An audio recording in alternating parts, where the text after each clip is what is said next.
In this time of challenge, it is very common for people to become depressed, to feel hopeless, to feel stunned. One of the contributing factors to loneliness and despair is isolation. We have this interesting cycle where we somehow are hurt and then we withdraw and go into our own little room world, and then the loneliness becomes ever increasing.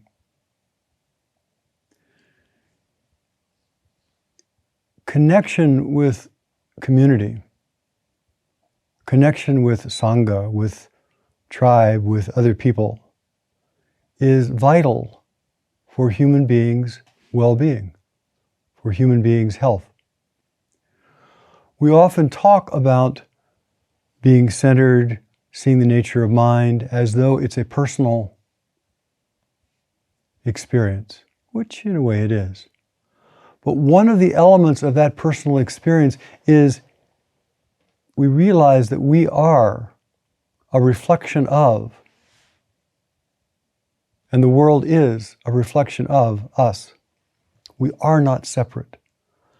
And so one of the manifestations of not being separate is reaching out, asking for help, offering for help, being present.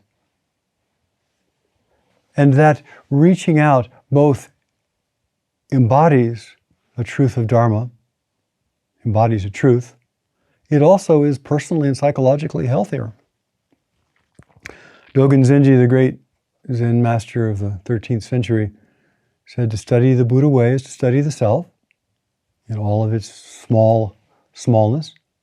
But to truly study the self, that is to get so close and so intimate to who we are, we begin to realize that we are not separate.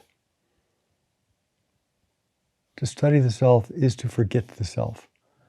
Not in the sense of I am forgetting, but in the sense of we're so close we're no longer standing outside of ourselves. We're one.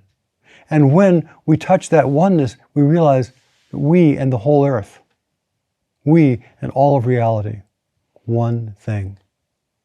So we investigate our own stability here, and we live and manifest everything, everywhere.